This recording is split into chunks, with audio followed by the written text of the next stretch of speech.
Item 6.1, award three-year on-call contracts for encampment cleanup program services with 2 one-year extension options with an amount not to exceed $750,000 each to San Jose Conservation Corps, Landscape Maintenance America DBA California Highway Adoption Company, and FS Global Solutions.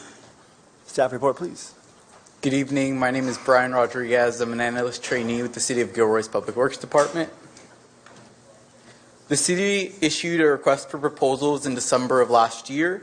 We received 14 proposals, and after evaluating and reviewing all 14 proposals, we interviewed the top candidates, and tonight staff requests that you move forward and award 3 on-call agreements for encampment cleanup services with a not-to-exceed amount of $750,000 over a 5-year period, that you authorize the city administrator to execute these agreements, and that you adopt a resolution amending the fiscal year 2026 adopted budget to appropriate $50,000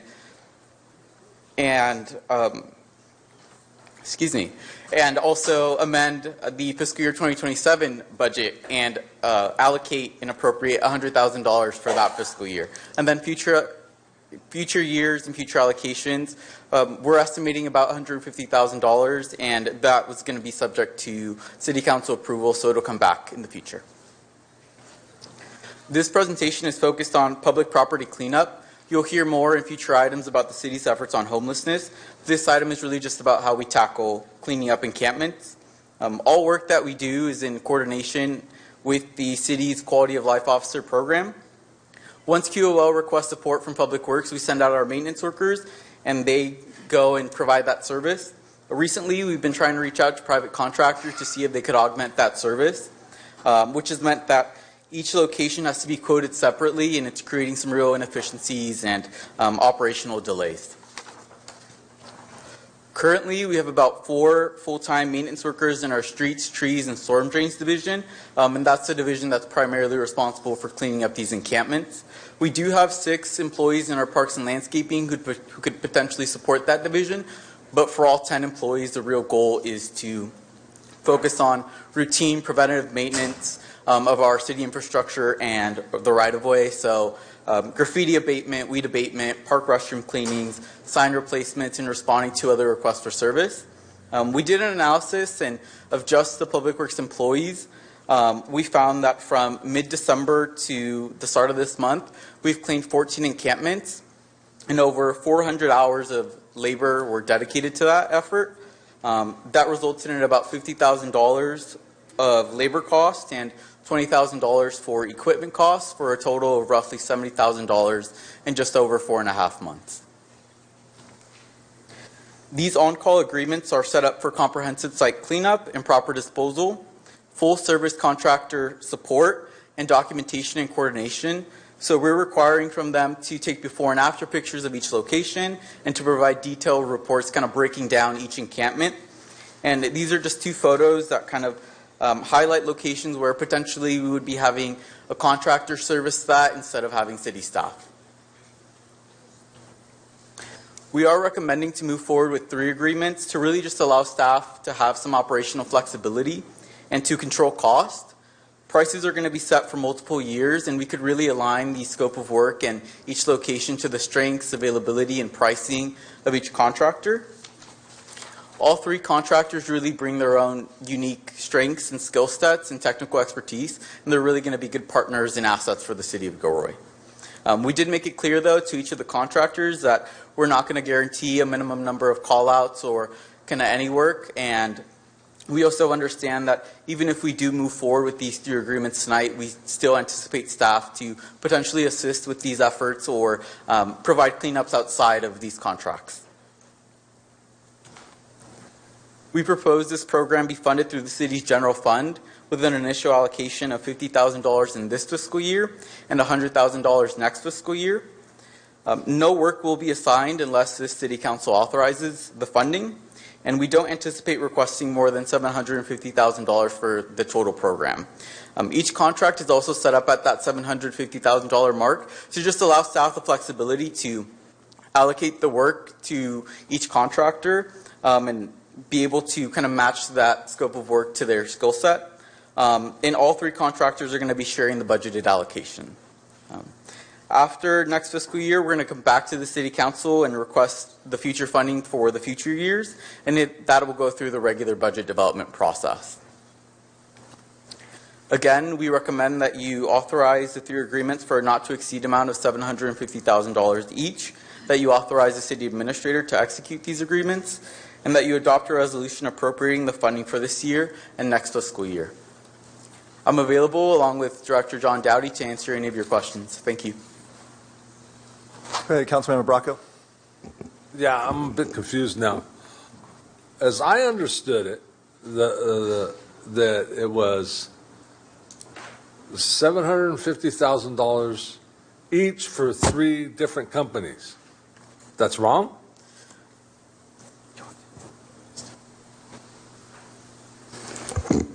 Thank you, Councilmember. It's $750,000 cap for each of the contractors, but it's capped ultimately each year on what is allocated by the council, appropriated and allocated. This year, you have a $750,000 maximum for that contractor, for any one of those contractors, but the budget is $50,000 available.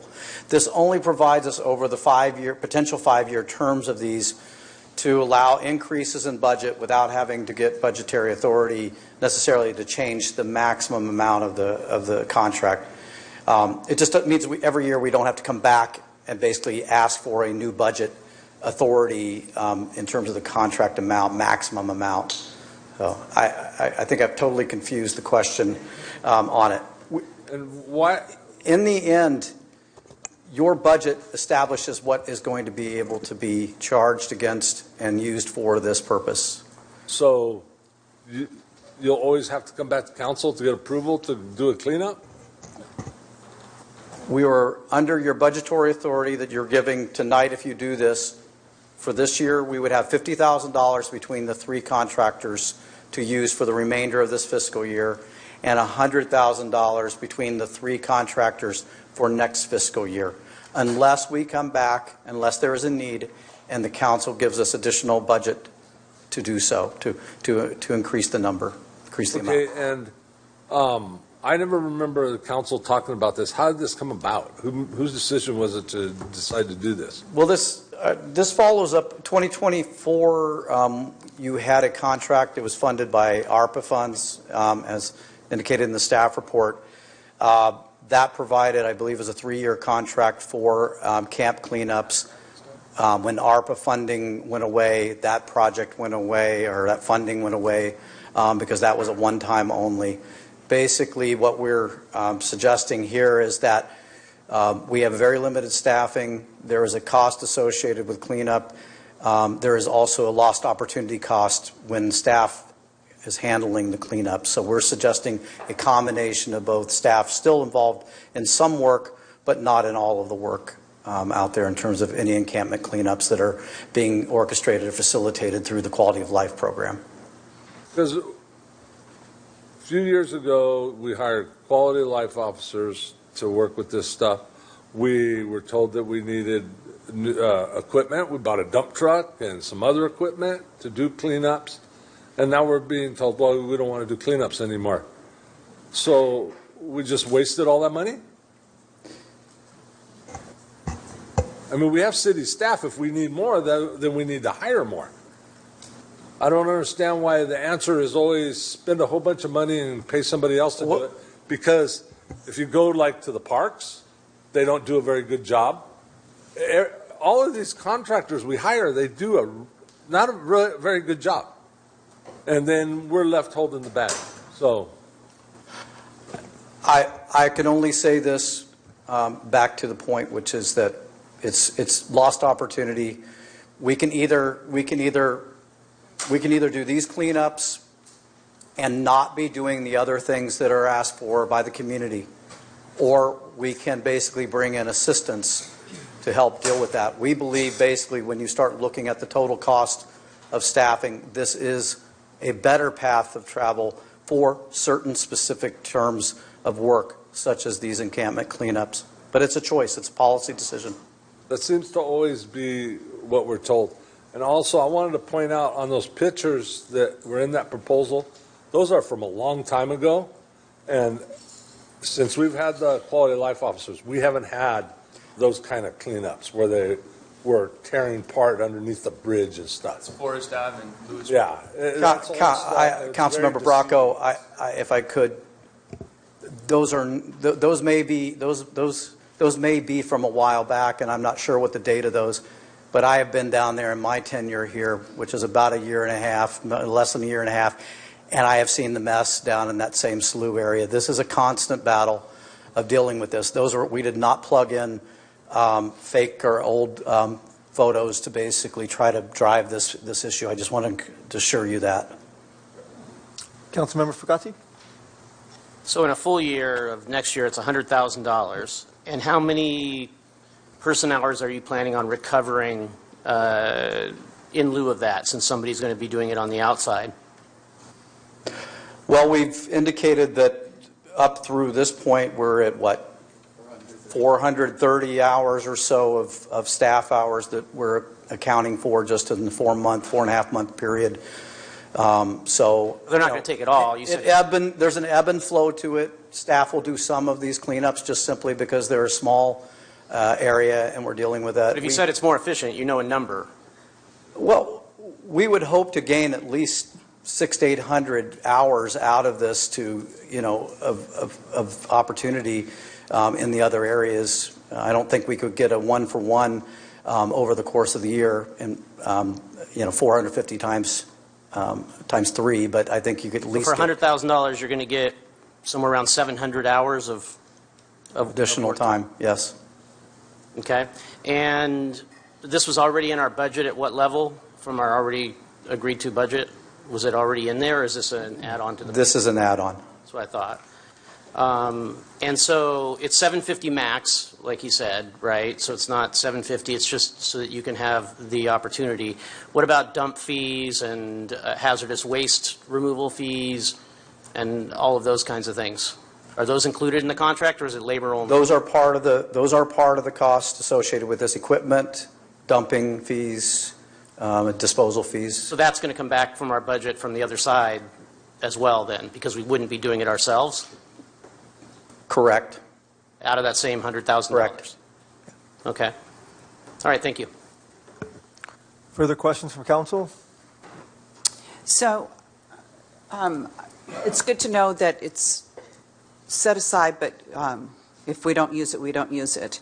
And one of the things is, I don't know whether you would consider this or not, but I know that we have just put together an ad hoc committee to try to create some kind of a more viable temporary solution that may in the future prevent these all these different scattered abatements. So I don't know what happens if we do come up with something viable and after a year we don't need these, that's not a problem, then we're not beholden to them. Is that correct? We're under no obligation to spend a single dollar, and we hope that we would never have to spend a single dollar toward this purpose. Thank you. Councilmember Klein. You basically pre-qualified these 3 contractors to be able to line up to access them to get the work done. But it's not all 3 of them as far as at one time. It's just who's available at that time when the need arises.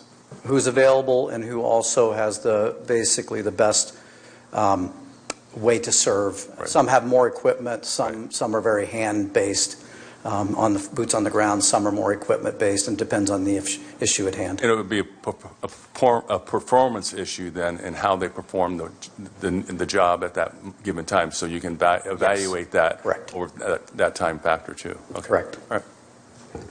I believe it also adds expediency, right? So if you have contracts in advance, that's why maybe the public is thinking, oh my gosh, why do you need so many large contracts with so many companies? But you want to be able to call any 3 companies at any single time and figure out who's most qualified and who can do it quickest. Correct. Yeah. So for the people that would not be doing this on staff, what would their fully burdened hourly rate be? That would vary depending on whether they're, what position they're in. There's People that would be doing this kind of work, picking up the stuff and putting it into the dump trucks and that kind of thing. Is it? let's call it average out about $120 an hour. Really? Fully burdened. Okay. Interesting. All right. Let's go to public comment, please. I have 3 speakers, Anne Marie McCulley, Jan Bernstein-Chardon, and Vanessa Ashford.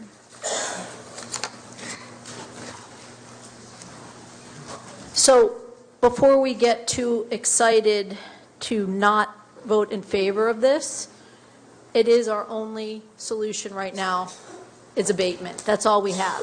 So I love Kelly Ramirez's optimism about the ad hoc and all the work you're doing on trying to really solve this, but it is our only solution. There's a couple of things in the packet that I think should be noted. The See-Click Fix program, which is how our community can report homeless-related issues online, has increased. It's increased the demand, but we don't have any of the tools except this to address that. So that's important to know. The team assisted Santa Clara Water Valley District with approximately 129 homeless encampment abatements over the last 10 months. So I don't think things got better over the last 10 months after 129 abatements. Where did they go? How many were abated? How many people left Gilroy after this 129 abatements? And how much did 129 abatements cost? Despite the 129 abatements over the last 10 months, there are still people doing drugs in shopping centers, people camping in undesirable places, disruptions downtown, and general visible homelessness, which seems to be the public's biggest complaint. Before you vote to do more abatements or against a cleanup, please be honest with the community at what it really does, and that it's not really going to change a lot of the complaints that people have about homelessness. Thanks. Jan? Okay. Thank you. I'm hoping we can get our money back on that dump truck because it seems we're not going to need it. I'm glad to hear this isn't a $2.25 million item, only $750,000 item. That's a lot of money, though, because not one person is going to be helped off the street by spending $750,000 to chase them from place to place and throw away their belongings. We can do better. I'll remember that a few years ago when the city put out an RFP for a safe parking program, you're only going to spend $50,000. And as long as we are not willing to invest in the solution, only in doing things that don't help, we're going to keep getting the same results. I also want to point out, though, that if we're, and I absolutely applaud Kelly Ramirez for saying, let's let the ad hoc committee do its job, because that's authorized. Let's let the ad hoc committee do its job and come up with the actual action items on this problem.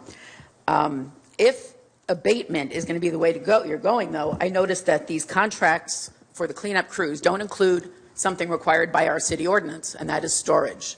Our city ordinance says that in the case of an encampment abatement, people's personal belongings are going to be stored for 90 days and that they'll have the ability to retrieve them. And I don't see anything in there. We still don't have a city procedure on this.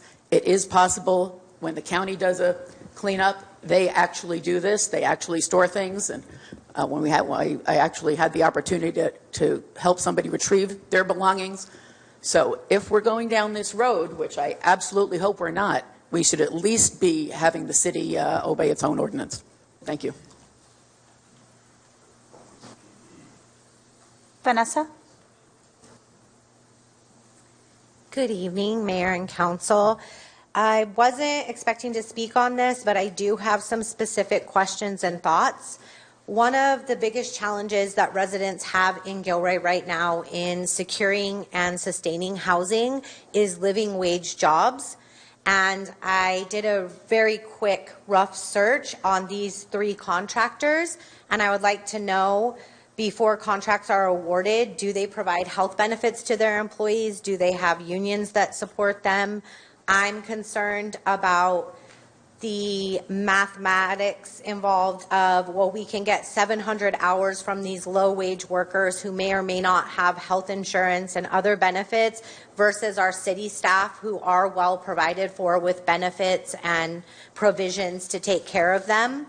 I'd also much rather see local people who live and work in Gilroy having the jobs. They also are more invested in outcomes, like Councilmember Bracco said. You know, if you live somewhere that you're doing the job, you're more likely to make sure that you do the job well and right. I also wonder why we don't explore the idea, if we're going to use lower wage, non-benefited labor, why don't we explore the idea of using it for residents at Camp Hope who are willing and ready to work? Why don't we look at a model where we invest that money on using the people who are willing to be a part of the solution instead of awarding contracts to out-of-the-area contractors, when what we really need is to keep that money and that work locally? Thank you. Thank you. I do have one other speaker, Wes White.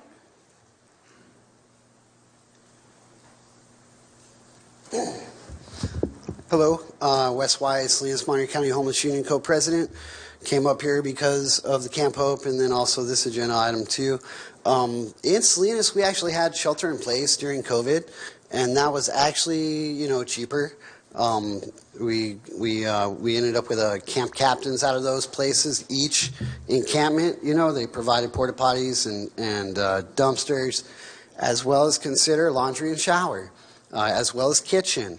You know, if you sustain people, it's better than just driving them out, because what you're doing is delegitimizing people instead of validating them. They are your residents, and they're here lifelong. They're not leaving. So just robbing them, strong-arm robbery by the police, is not the way to go.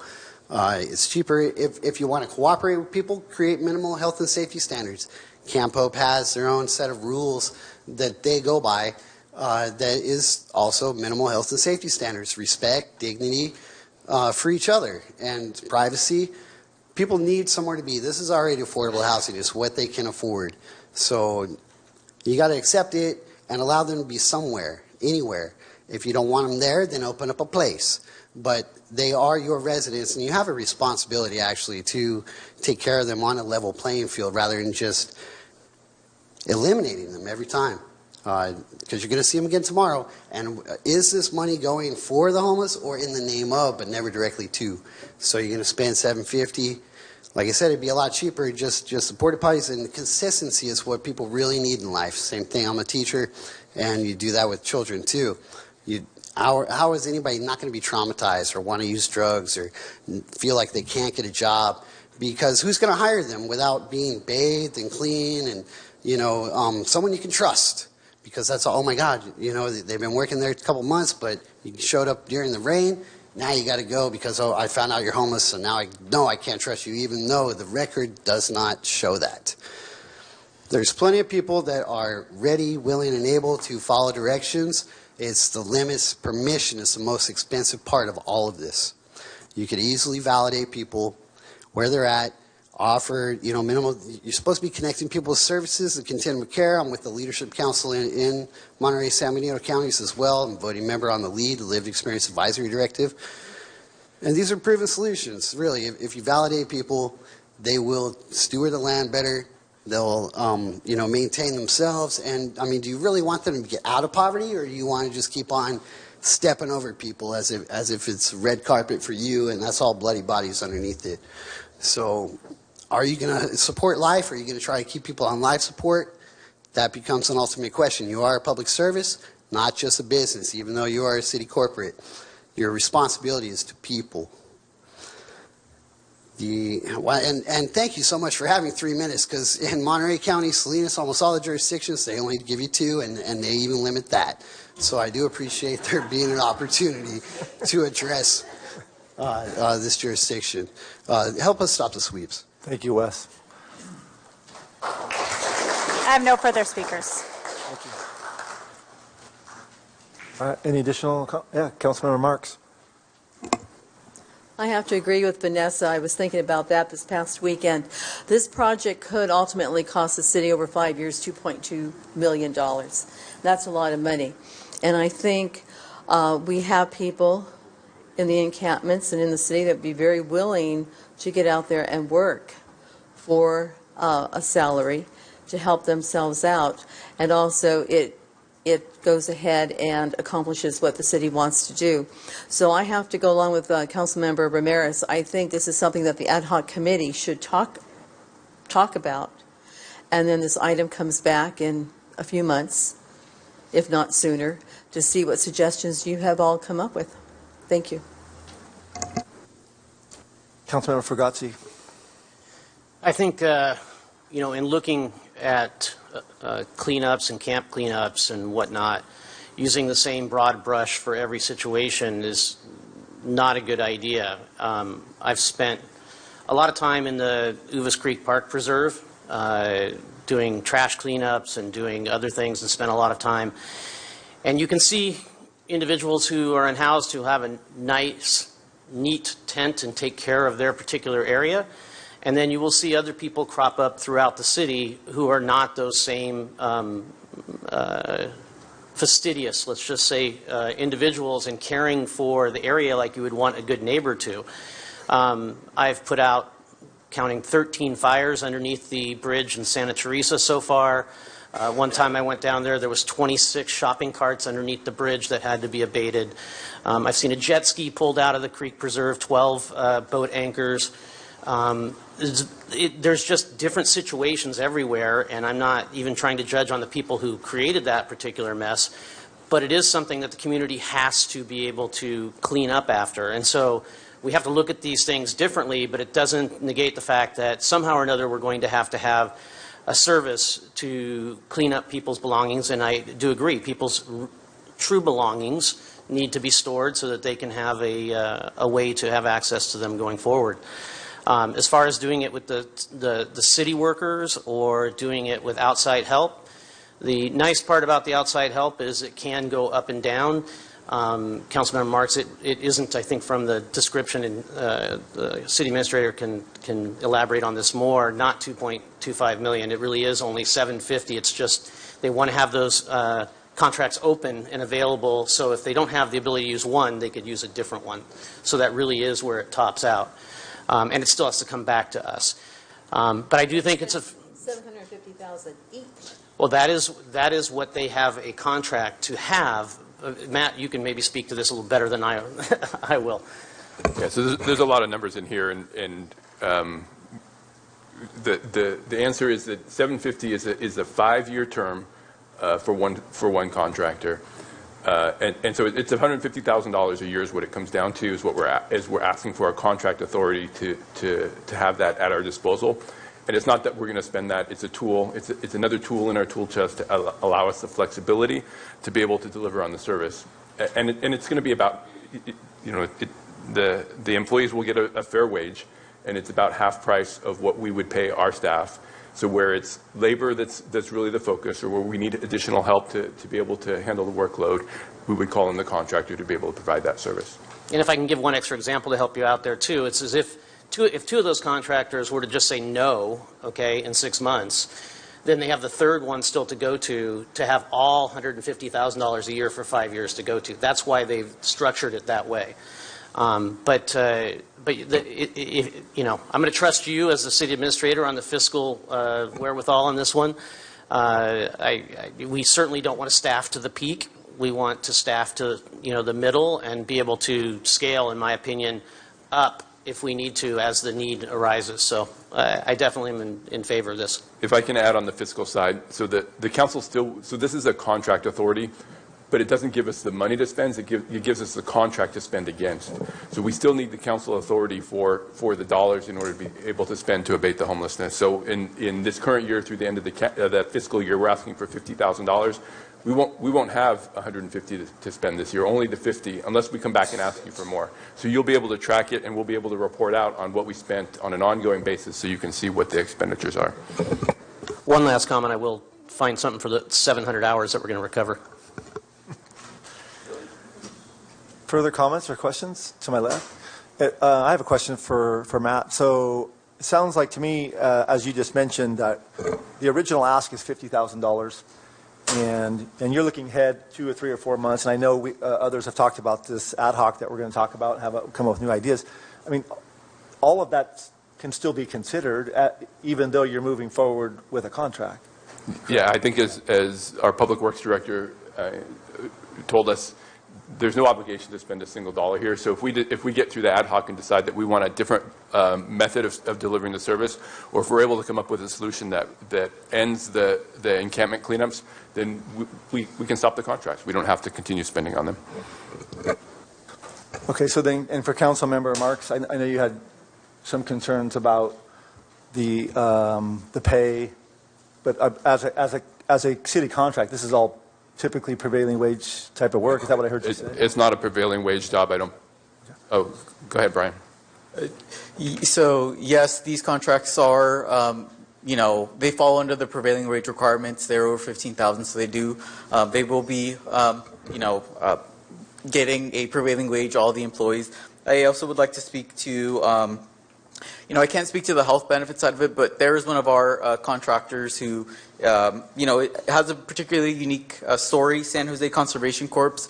They're actually a workforce nonprofit based out of San Jose, so they do a lot of their work, Beautify San Jose. They do a lot of that work with Caltrans. So they employ 18 to 27-year-olds, and for all 3 contractors, we did ask during the interview process if they would be willing to consider hiring local, and all 3 did say yes. So we did make sure to do that. Of course, it's going to come down to whether or not they have that need here to be able to make that feasible, but all 3 did commit to hiring local, should the possibility arise. All right, that's good. Yeah. That's very good. Could I add something? I'm sorry, yeah, go ahead, I'm sorry. To his Job Corps, just from a personal standpoint, my daughter adopted 3 children, and they were all young and from one mother, but multiple fathers. But anyway, and they were homeless, and she's raised them. One of my granddaughters was just accepted in a program with Job Corps, and they do this for children that come from homeless backgrounds, and they give them job training. And so she's in a 2-year job training process, and they pay for everything. So just as a note, they do some real positive things addressing the needs of those who come out of homelessness. Thanks. All right.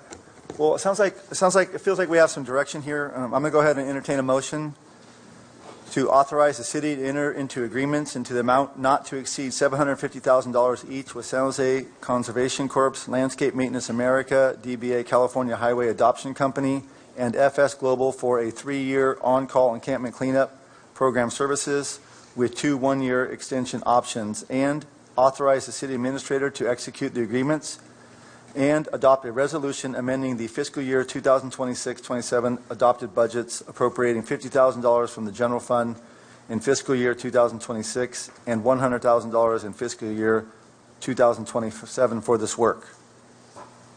Move. Okay, I have a motion by Councilmember Fugazi. I'll second. I got a second by Councilmember Klein. Roll call, please. Councilmember Bracco? No. Councilmember Klein? Yes. Councilmember Fugazi? Yes. Councilmember Hilton? Aye. Councilmember Marks? Yes. Councilmember Ramirez? Yes. Mayor Bozo? Yes, motion passes 6-1.